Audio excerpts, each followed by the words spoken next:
Hello everyone, welcome to अधिकारी study channel. आज हम जो टॉपिक करने वाले हैं वो 10th क्लास का थर्ड चैप्टर है, जिसका नाम है दो चर वाले रैखिक समीकरण युग्म। यानी इसके अंदर दो चर रहेंगे। चर राशि आपको पता ही है, जिसकी वैल्यू फिक्स नहीं होती। ठीक है, जैसे एक्स वाई अल्फाबेटिकल कुछ भी हो सकता है, एक्स या वाई में, ए या बी में, कुछ भी इस तरह के समीकरणों का युग्म। इसे सोल्व करते हैं तो सबसे पहले हम आते हैं 3.1 एक्सरसाइज पे, क्वेश्चन नंबर फर्स्ट। इसने कहा आफताब अपनी पुत्री से कहता है। तो जब भी आप सवाल को पढ़ते हैं सबसे पहले ये चेक करें कि इसमें कितने बंदे हैं। इसमें दो बंदे हैं, एक आफताब है, उसकी पुत्री है। तो आपको क्या करना है, दोनों की ही एज मान लेनी है। माना जैसे इसने कहा कि आफताब और अपनी पुत्री से कहता है, तो पहले माना आफताब की आयु बराबर x वर्ष,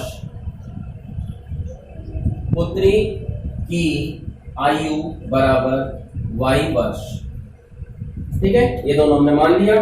फिर प्रश्नानुसार अकॉर्डिंग द क्वेश्चन, जैसा क्वेश्चन में वो कह रहा है वैसा करना है।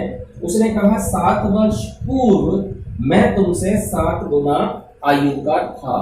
देखो 7 साल पहले की बात कर रहा है, तो सीधी सी बात है 7 साल पहले दोनों ही 7 साल छोटे थे।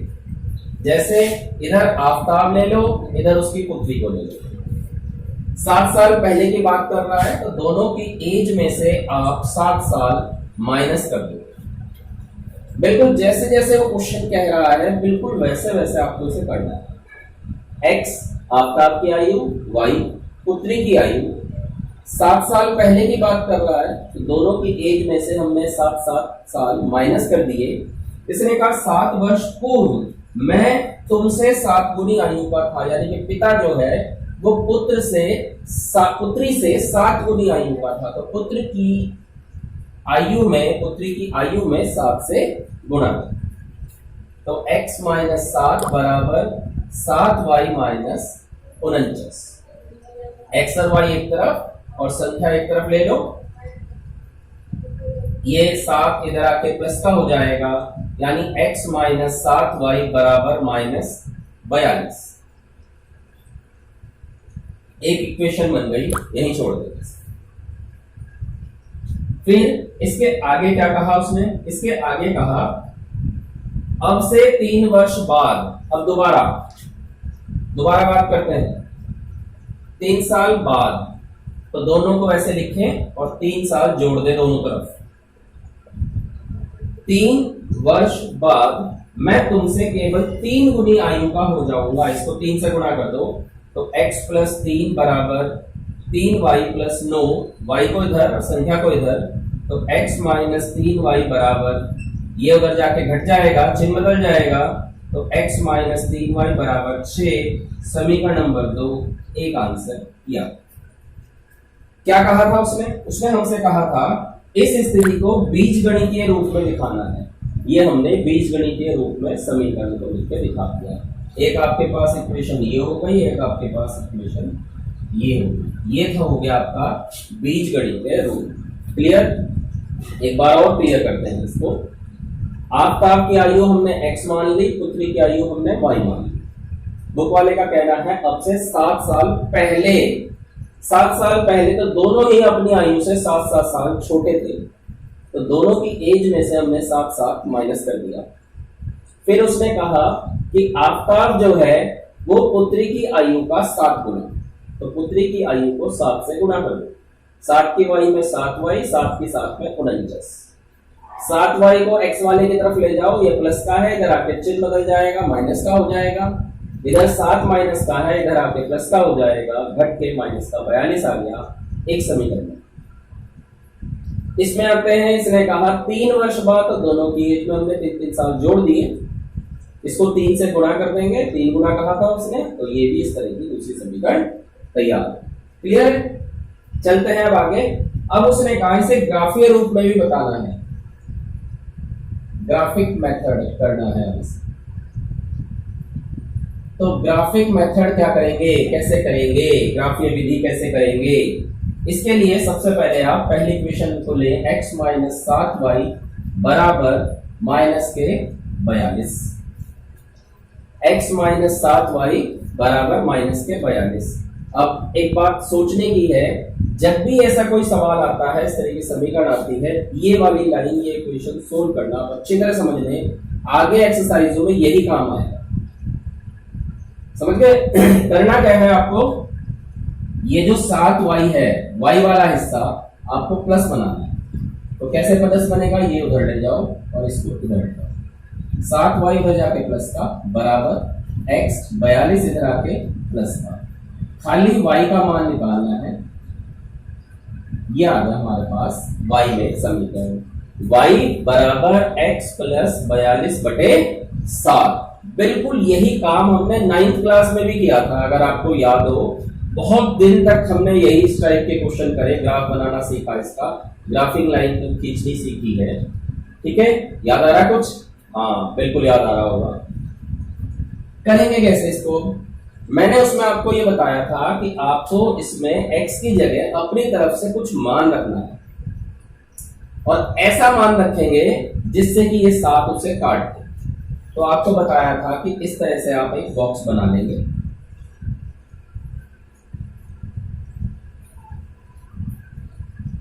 याद आ रहा होगा आपको?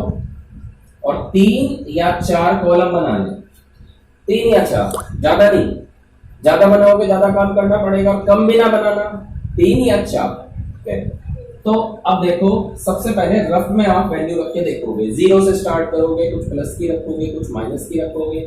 सबसे पहले मैं x की जगह 0 रख रहा हूं। यहाँ जो मैं बात करूंगा वो रफली करूंगा, बाद में उसे रफ कर दूंगा या लिखा रह दूंगा, आप समझ लोगे। x बराबर 0 रखा पहले, तो y बराबर आ गया 0 प्लस 42 बटे 7, यानी 42 बटे 7। ये हमेशा पूरा पूरा कट जाना चाहिए। तो क्या हुआ, 0 रखने के कारण ये पूरा पूरा कट गया, y का मान 6 आ गया। ठीक है, ये तो समझ में आ गया। अब ये डिपेंड करता है, ये बताएगा आपको कि आपको आगे कौन सी वैल्यू रखनी है। इसका डिफरेंस होना चाहिए 7 के डिफरेंस पे रखेंगे। ठीक है, यानी अब की बार x बराबर 7 रखें, तो y बराबर हो जाएगा 7 प्लस 42 बटे 7, 49 बटे 7, यानी कि 7। तो जब तुमने 7 रखा, ये भी 7। ठीक है, अब आगे आपको करने की जरूरत नहीं है। याद करो, मैंने 9th में आपको क्या सिखाया था? मैंने आपको सिखाया था कि जिस क्रम में ये बढ़ रहा है उसी क्रम में घटा दो। देखो, ये 0 के बाद 7 है, यानी कि 7 बढ़ा है उधर। अगर आप पीछे लोगे तो 7 घटेगा, तो 0 में से 7 घटाओगे -7 आएगा, उसमें से 7 घटाओगे माइनस का 14 आएगा। ठीक है, उसी तरह से नीचे आ जाओ, ये 7 है, उससे पहले 6 है, 1 का अंतर है, तो उससे पहले 5 आएगा, फिर उससे पहले 4 आएगा। इजी, आसान है। ऐसे हमारे पास एक पॉइंट आ गया। अब दूसरे को लो, समीकरण नंबर 2 से। 2 है x माइनस 3y बराबर 6। इसको भी बिल्कुल ऐसे ही करना है, आपको 3y को उधर ले जाना है, 6 को उधर ले जाना है। तो 3y बराबर x माइनस 6, यानी y बराबर x माइनस 6 बटे 3। इसमें भी आपको ऐसे ही बॉक्स बनाना है।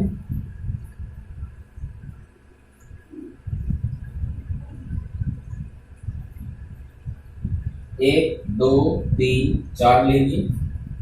अब यहां मैं रफली वर्क जो करते हैं वो करके दिखाता हूं। x बराबर पहले में 0 रखा है, तो देखो y बराबर 0 माइनस 6 बटे 3, माइनस 6 बटे 3, यानी कि -2।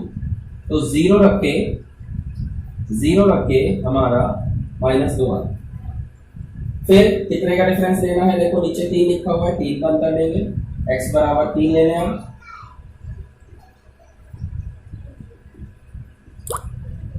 -1 आ गया। तो जब हमने x की जगह 3 दिया तो -1 आया। ठीक है, अब इसी क्रम में आगे देखो, अगर ये 0 है, ये 3 है, तो अगला 3 का अंतर यानी कि 6। इससे पहले 3 लेंगे तो अंतर -3 आ जाएगा। अब नीचे देखो क्या हो रहा है, -2 है, -2 और इधर -1, यानी 1 बढ़ा है, तो उससे और आगे चलेंगे तो 0 आएगा। उससे पीछे चलेंगे तो -3 है। ये हमारे पास एक बॉक्स आ गया जिससे हम ग्राफ खींचेंगे। देखो ग्राफ खींचना सीख लेते हैं। ये हमारे पास कार्यतल है, ठीक है। अब इसमें हम ये वाले पॉइंट्स ड्रॉ करेंगे। तो आपको पता ही है 1 2 3 4 5 6 7 8 9 इस तरह से, -1 -2 -3 -4 -5 -6 -7 1 2 3 4 5 6 7 -1 -2 -3 -4 -5 -6 -7। अब पहला देखो -14 है, -14 तो आने का नहीं, तो इसे हम नहीं खींचते। फिर है -7, x की तरफ -7 पे चलते हैं और 5 ऊपर चलेंगे प्लस वाले की तरफ। तो पहला पॉइंट तो ये आ गया, ये वाला पॉइंट ये है। फिर है 0,6, x 0 और y जो है वो कितना है 6, ये हो गया आपका 5 आपका यहाँ आ रहा है, 6 आपका ये हो गया। फिर है 7,7, 7 ये रहा और ऊपर वाला 7 ये रहा, ऊपर वाला 7 आपका ये बैठेगा। तो ये लगभग अगर आप इस तरह से मिलाएंगे तो लगभग एक सीधी रेखा बनेगी ऐसे। ये वाला पॉइंट आपका हुआ -7,5, ये वाला हुआ आपका 0,6, ये वाला होगा आपका 7,7। ये तो ये वाली लाइन से खींचा मैंने। अब ये वाले पे आ जाए, -3 -3 ये रहा, -3 ये रहा। तो पहला पॉइंट तो ये आ गया। फिर है 0 -2, 0 ये रहा, -2 ये रहा, दूसरा पॉइंट आ गया। फिर 3, -1, 3, -1, ये तीसरा पॉइंट आ गया। फिर 6,0 ये चौथा पॉइंट आ गया। और आप जब इससे मिलाएंगे तो इस तरह से सीधी रेखा हो जाएगी, ठीक है। ये पॉइंट आप, ये हो गया -3, ये हो गया आपका 0,-2, ये वाला पॉइंट हो गया आपका 3,-1, ये वाला पॉइंट हो गया आपका 6,0, ठीक है। इस तरह से ग्राफ खींचना है। ग्राफ आपने इससे पहले भी 9th क्लास में खींचे हैं, तो उम्मीद है ये आपकी समझ में आ गया होगा और नोट कर लेंगे पहले से। अब हम चलते हैं सेकंड क्वेश्चन पे। ये कह रहा है हमें क्रिकेट टीम के एक कोच ने 3900 रुपए में 3 बल्ले और 6 गेंदे खरीदी।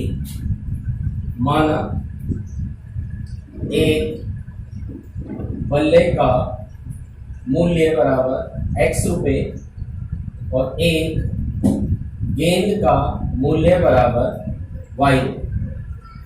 अब प्रश्नानुसार क्या कहा उसने कहा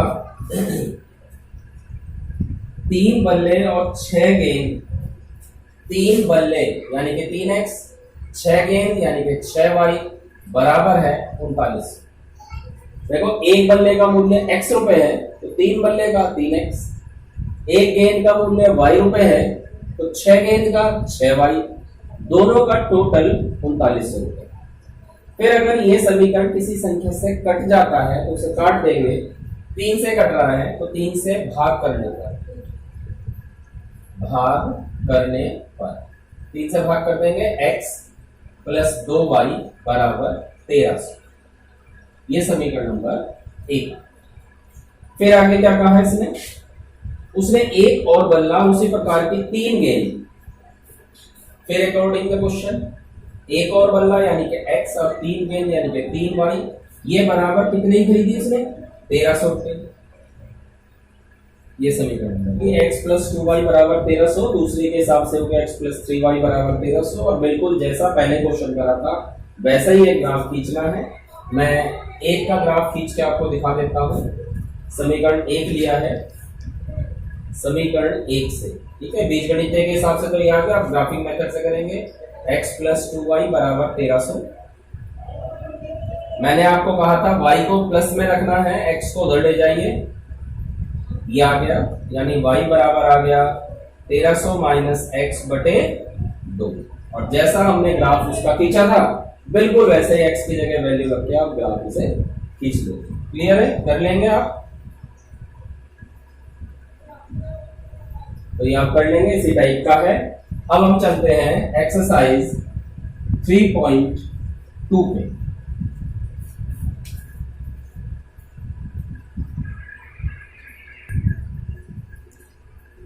अब चलते हैं हम एक्सरसाइज 3.2 पे।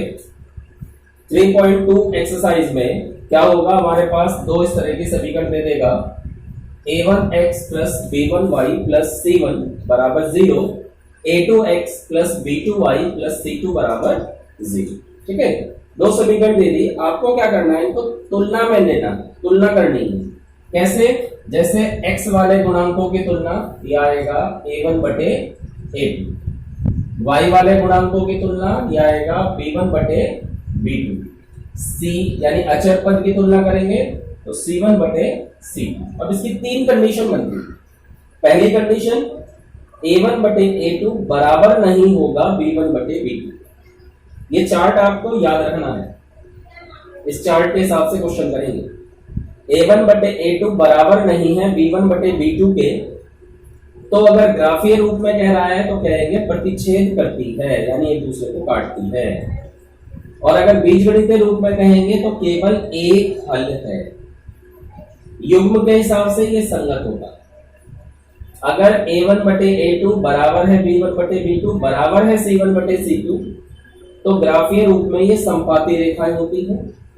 बीजगणितीय रूप में अपरिमित रूप से अनेक हल होते हैं और युग्म में संगत होता है। संगत का तो ध्यान रखेंगे, अगर वो हल कह रहा है तो संगत है, और हल नहीं कह रहा है तो असंगत है। सबसे इजी है संगत असंगत पहचान करने की।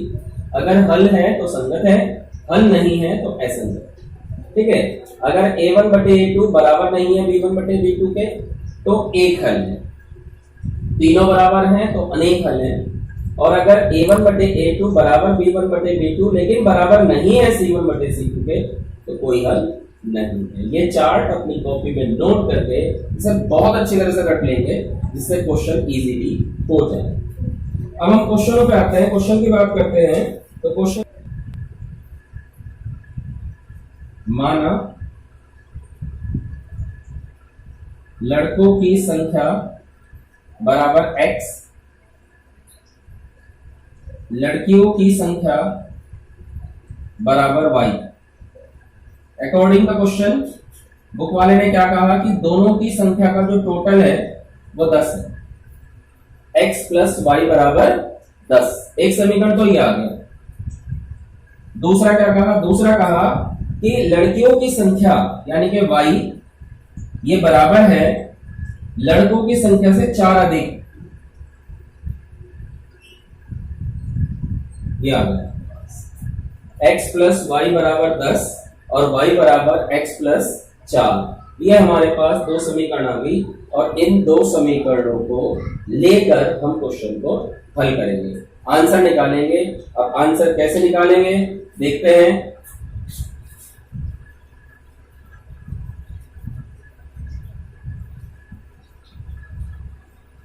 इसने हमें क्या कहा था? इसने कहा है सबसे पहले x, पहला समीकरण लिया हमने x प्लस वाई बराबर 10, तो यहां से y बराबर 10 माइनस एक्स आ गया। इस तरह से आप x y, अब हमने x बराबर 1 रखा है, 1 रखा तो 9 आ गए। फिर हमने x की जगह 3 रखा, 7 आ गया। फिर बस मैंने आपको क्या कहा, केवल 2 मान निकाल लो, बाकी अपने आप लिख लोगे। देखो यहाँ 1 है, 3 लिखा, 2 जोड़ दिया, तो यहाँ भी 2 जोड़ देंगे 5। ऐसे इधर 2 घटा देंगे -1, 2 घटा देंगे -3। अब यहाँ आ जाओ, यहाँ 9 है, फिर 7 आया, कितने का गैप है? 2 का। फिर अगला 5 आ जाएगा, पीछे चलेंगे 11, 11 के पीछे चलेंगे 13। ये हमारा पहले वाले समीकरण से है। अब समीकरण 2 से लेते हैं। समीकरण 2 में पहले ही y बराबर निकला हुआ है, इसमें भी आप वैल्यू वैसे ही रख देंगे, x y 1 2 3 4 5 ऐसे ले लिया। हमने x की जगह 1 रखा तो 5 आया, 3 रखा तो 7 आ गया, फिर 2 का गैप है 5 आएगा, या 2 का -1 -3, देखो यहाँ 5 है, 5 में 2 जोड़ के 7 हुआ, फिर आगे 2 जोड़ के 9, इधर 3 इधर 1। ठीक है, केवल आपको 2 वैल्यू निकालनी है, बाकी अपने आप रख देंगे। अब हम ग्राफ खींचते हैं इसका, 1 2 3 4 5 6 7 8, -1 -2 -3 -4 -5 -6 -7, 1 2 3 4 5 6 7 8 9, 1 2 3 4 5 6 7 8 9। लेते हैं सबसे पहले इसमें से -3 और 13 बहुत बड़ी डिजिट है नहीं, यहाँ पे नहीं खींच सकते, इसे भी नहीं खींच सकते, यहाँ से लेते हैं 1 प्लस का और 9 प्लस का, तो 1 2 3 4 5 6 7 8 9, ये बैठेगा यहाँ 3 7 3 और 7, 1 2 3 4 5 6 7, यहाँ बैठेगा लगभग 5 5 5, 1 2 3 4 5, लगभग यहाँ बैठेगा। तो देखो इससे आपकी ये सीधी रेखा। अब यहाँ आते हैं -3 1, यहाँ बैठेगा, -1 3, यहाँ बैठेगा, 1 5, यहाँ बैठेगा, 3 7, यहाँ बैठेगा, 5 9, यहाँ बैठेगा। जब हम इसको मिलाएंगे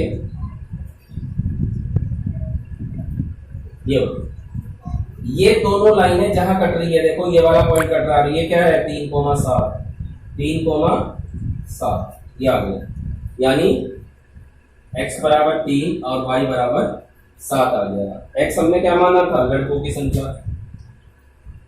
तो लड़के तो आ गया आपका 3 और लड़के आ गया आपके पास 7। यही हमेशा ध्यान रखना जब भी आप क्वेश्चन करते हैं, ये जो ग्राफ खींचने का तरीका है इसमें केवल आपको 2 वैल्यू निकालनी है, 2 इस तरह से हल करके निकालें और बाकी आप अपने आप ले सकते हैं। ठीक है, क्लियर? रब कर दूं? अब मैं से रब कर रहा हूं, ये लिखा रहने दे रहा हूं क्योंकि अभी मैं इसके हिसाब से जो क्वेश्चन कराऊंगा वो आपको दिखेगा कि कैसे करना है।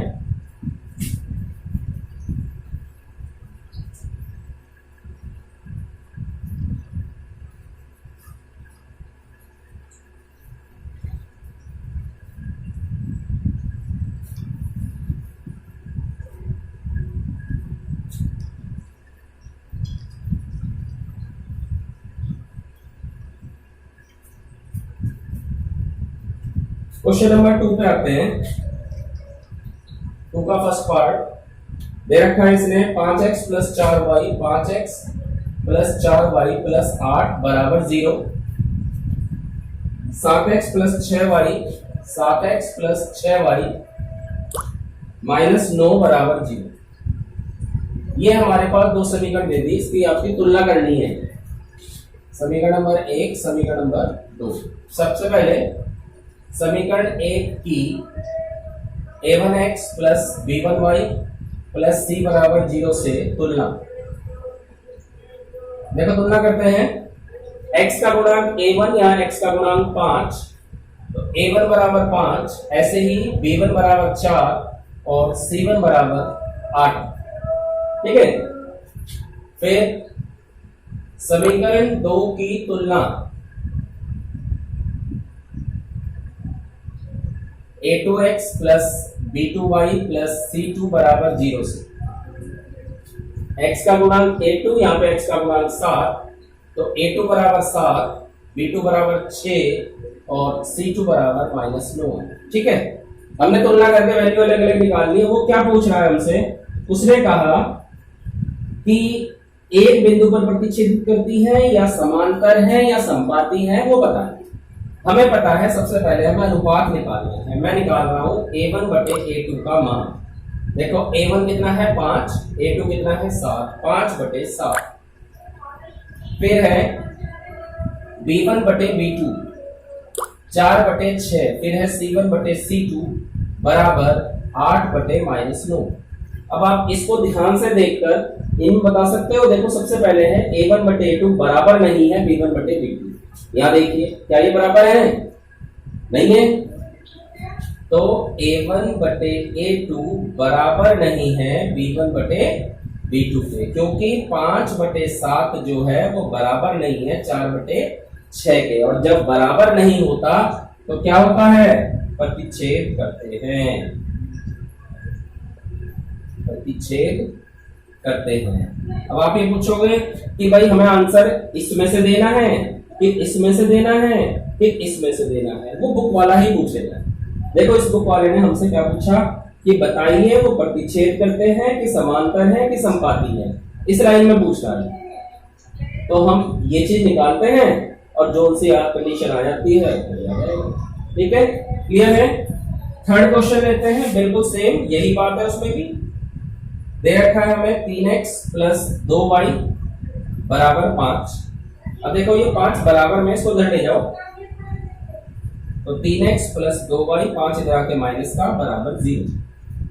फिर दूसरा क्या कहा? दूसरा कहा इसने 2x माइनस 3y बराबर 7। इसको इधर ले आए तो 2x माइनस 3y माइनस 7 बराबर 0। मैं डायरेक्ट कर रहा हूं, a1 बटे a2 बराबर 3 बटा 2, b1 बटे b2 बराबर माइनस 2 बटा 3, c1 बटे c2 बराबर माइनस 5 बटे माइनस 7। तो आप इसे ध्यान से देखिए, a1 बटे a2 बराबर नहीं है b1 बटे b2। तो यहां लिखते हैं a1 बटे a2 बराबर नहीं है b1 बटे b2। तो हमसे कौन से कंडीशन में पूछी? हमसे पूछा है संगत है या असंगत है बताना है। तो देखो इस वाली कंडीशन में क्या है? अतः यह संगत। क्लियर? बहुत इजी है अगर आप ये टेबल याद कर लेते हैं। या तो क्वेश्चन इसमें से पूछेगा या इसमें से पूछेगा या इसमें से पूछेगा, और टेस्टों में सबसे ज्यादा, एग्जाम में सबसे ज्यादा इनमें से पूछा जाता है। तो आप इसे नोट करिए। इसने कहा है कि निम्नलिखित रैखिक समीकरणों के युग्मों में से कौन से युग्म संगत या असंगत है, और अगर आंसर आपका संगत आ रहा है तो उसे ग्राफीय विधि से हल भी करना है। तो देखो पहली समीकरण दे दी x प्लस वाई बराबर 5, इसको इधर ले गए, इसको इधर ले गए, तो ये आ गया x प्लस वाई माइनस 5 बराबर 0, 2x प्लस 2y माइनस 10 बराबर 0। a1 बटे a2 निकालेंगे 1 बटा 2 आएगा, b1 बटे b2 निकालेंगे 1 बटा 2 आएगा, c1 बटे c2 निकालेंगे माइनस 5 बटे माइनस 10 यानी 1 बटा 2। तो ये तीनों मान बराबर आ गए। a1 बटे a2 बराबर b1 बटे b2 बराबर c1 बटे c2, यानी कौन सी कंडीशन हुई? कंडीशन हुई अपरिमित, अनेक हल है यानी संपाती है, और संगत असंगत में बात करता है तो संगत। मैंने आपको बताया था कि कंडीशन में हल है तो संगत है, और ये अपरिमित वाला आता है, लेकिन उसने वो सब नहीं पूछा, उसने संगत असंगत पूछा है तो हमने बता दिया संगत है। फिर उसने कहा अगर ये संगत है तो इसे ग्राफीय विधि से हल भी कीजिए। पहली समीकरण x प्लस वाई बराबर 5 है और दूसरी 2x प्लस 2y बराबर 10 है। अगर मैं 2 से भाग करता हूं तो यही समीकरण आता है, यानी एक ही समीकरण है जिसको ग्राफीय विधि से हल करना। तरीका मैंने आपको बताया था, x को उधर ले जाओ, ये आ गया, बॉक्स बनाओ, कोई बाउंडेशन नहीं है, आप एक एक के डिफरेंस पे लिख सकते हो, दो दो के डिफरेंस पे लिख सकते हो, आपकी मर्जी है। तो मैंने 0 रखा x की जगह तो 5 आया, फिर मैंने 1 रखा तो 4 आया। आपको क्या कहा था? आपको कहा था मैंने केवल 2 मान निकालना, बाकी उसी को देख के रख देना। देखो यहाँ 0 है, यहाँ 1 है, तो अगले नंबर पे 2 आना चाहिए, फिर अगले नंबर पे 3 आना चाहिए। पीछे चलते हैं तो -1 -2, यहाँ 5 है, फिर 4 आया, तो अगले नंबर पे 3 आएगा, फिर अगले नंबर पे 2 आएगा। उससे पहले अगर चलते हैं तो यहाँ 6 आएगा और यहाँ 7। इसको आपको ग्राफ खींचना है तो बस एक छोटा सा ऐसा ग्राफ बना दिया मैंने, 1 2 3 4 5 6 7 8 9, 1 2 3 4 5 6 7 8 9, ऐसे 1 2 3 4 5 6 7 8 9, ये प्लस की ये माइनस की पता ही है आपको। अब जैसे पहला पॉइंट है -2,7, -2 ये रहा, -2 इधर होता है पता है आपको, 7 ऊपर, 1 2 3 4 5 6 7 यहां बैठेगा। ये आपने 9th में सब सीख रखा है ग्राफ का काम। -1 6 0 5 1 4 2 3 3 2, और इस तरह से खींच देंगे तो एक सीधी लाइन आ जाएगी। क्लियर? चलते हैं क्वेश्चन नंबर 5 पे। क्या कह रहा है? एक आयताकार बाग जिसकी लंबाई चौड़ाई से 4 मीटर अधिक है, लंबाई जो है चौड़ाई से 4 मीटर अधिक है, तो माना लंबाई बराबर x, चौड़ाई बराबर y। अकॉर्डिंग द क्वेश्चन क्या कहा उसने कहा लंबाई चौड़ाई से 4 मीटर अधिक है, यानी x बराबर y प्लस 4। ठीक है। अच्छा, फिर दूसरे नंबर पे कहा अर्ध परिमाप, आयत का परिमाप, आयत का परिमाप ये होता है 2 इंटू लंबाई जमा चौड़ाई। पता है ना आपको? अगर अर्ध परिमाप निकालेंगे तो इसको 2 से भाग कर देंगे, यानी लंबाई जमा चौड़ाई हो गई।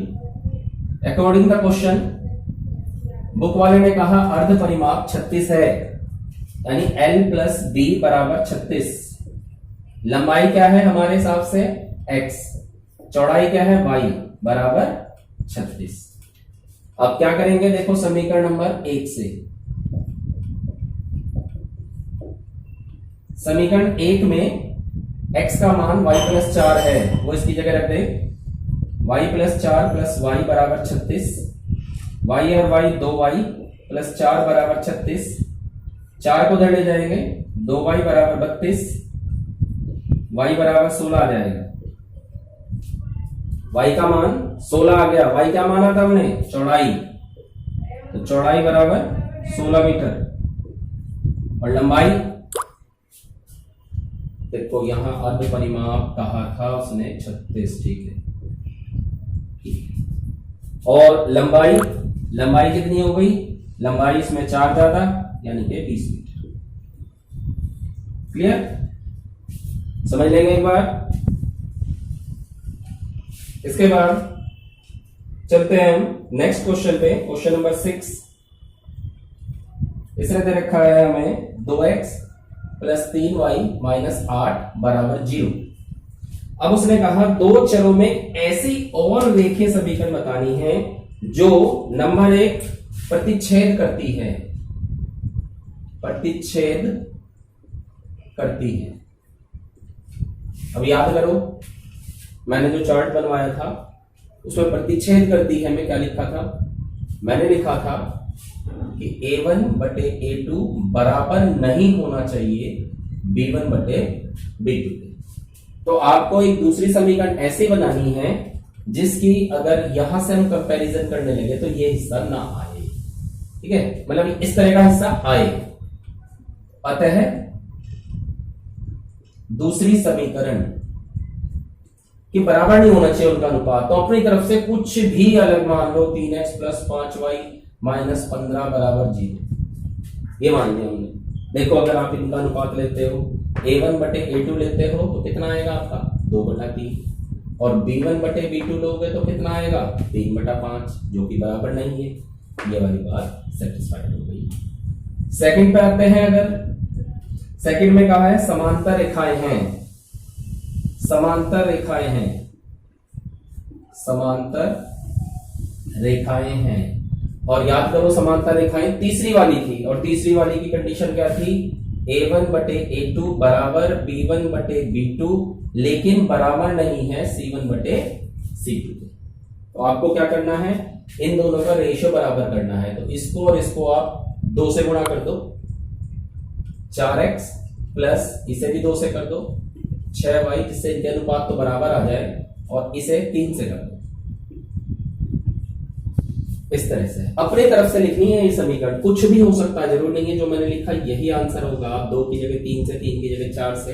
बस आपको ये ध्यान रखना है कि जब आप इसे और इसे लेके हल करो तो ये कंडीशन आनी चाहिए। फिर तीसरे नंबर पे क्या कहा उसने कहा संपाती रेखाएं। और संपाती रेखाएं में क्या कंडीशन थी? संपाती में मैंने आपको बताया था a1 बटे a2 बराबर b1 बटे b2 बराबर c1 बटे c2, तीनों बराबर होने चाहिए। और तीनों बराबर कब होंगे? जब आप इस समीकरण को 3 से गुणा कर दो, 4 से गुणा कर दो, 2 से गुणा कर दो, एक ही नंबर से गुणा कर दो। तो मैं 3 से कर रहा हूं, 6x प्लस 3 या 9y माइनस 3 अठे 24 बराबर। क्लियर? तो इस तरह से हमारी 3.1 और 3.2 कंप्लीट हो जाती है। आप इसे करें, समझें, इसे रिवाइंड कर करके देखें। कोई भी बात अगर आपको क्लियर नहीं हुई आप कमेंट में पूछ सकते हैं। और अगर आपको समझ में आ गई तो लाइक जरूर करें। Thank you.